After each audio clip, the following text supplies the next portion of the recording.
Hi everyone, welcome back to my channel. ఈరోజు recipe వచ్చేసి బచ్చలాగుతో పప్పు ఎలా తయారు చేసుకోవాలో చూపిస్తున్నానండి.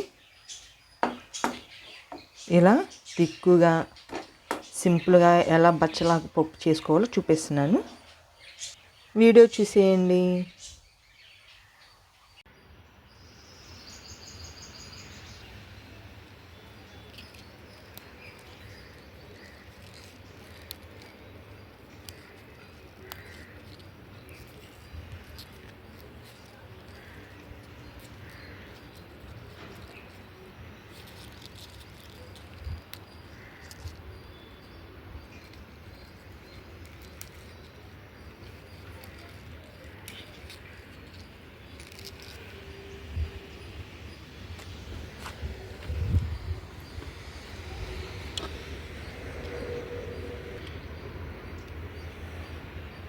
బచ్చలాగుతో పప్పు ఎలా తయారు చేయాలో చూపిస్తున్నాను. బచ్చలాకు, టమాటా, పప్పు అవన్నీ కలిపి కుక్కర్లో పెట్టుకోవచ్చండి. కానీ నేను సపరేట్గా చేస్తున్నాను, ఒకసారి చూసేయండి. ఈ బచ్చలాకు మా ఇంట్లో పండించిందండి, మీకు వీడియోలో కూడా చూపిస్తాను.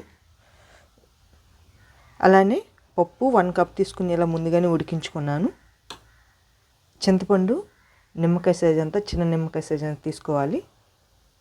పోపుకి 1 onion, 1 tomato, green chilli. Onion, tomato, green chilli cut చేసుకుందాం.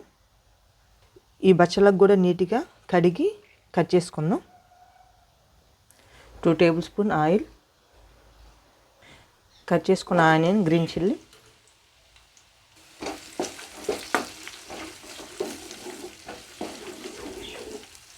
పోపు దినుసులు,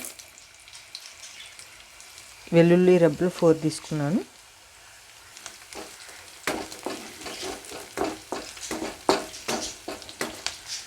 చింతపండు పులుసు పప్పులో కలిపేసుకుందాం. కట్ చేసుకున్న టమాటా వేసేసుకుందాం.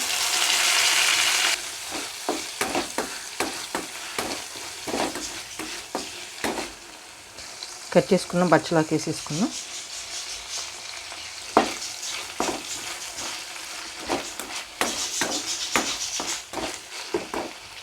రుచికి సరిపడా సాల్ట్, కొంచెం పసుపు,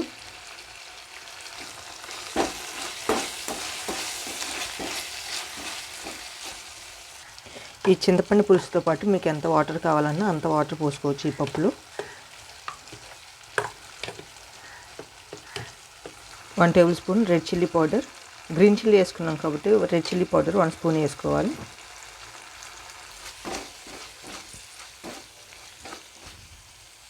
ముందుగా ప్రిపేర్ చేసుకున్న పప్పును వేసేసుకుందాం.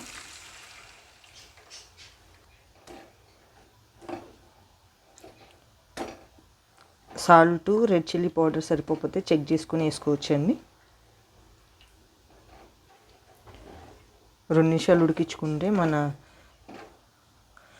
బచ్చలాకు పప్పు రెడీ అయిద్దండి. ముందుగా ప్రిపేర్ చేసుకున్న కరివేపాకు పౌడర్ వేసేసుకుందాం. అంతే అండి, మన బచ్చలాకుతో పప్పు రెడీ అయింది.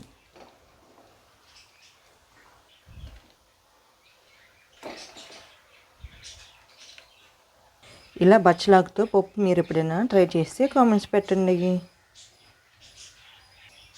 ఈ వీడియోకి నచ్చితే లైక్ చేయండి, షేర్ చేయండి, సబ్స్క్రైబ్ చేయండి. Thank you for watching.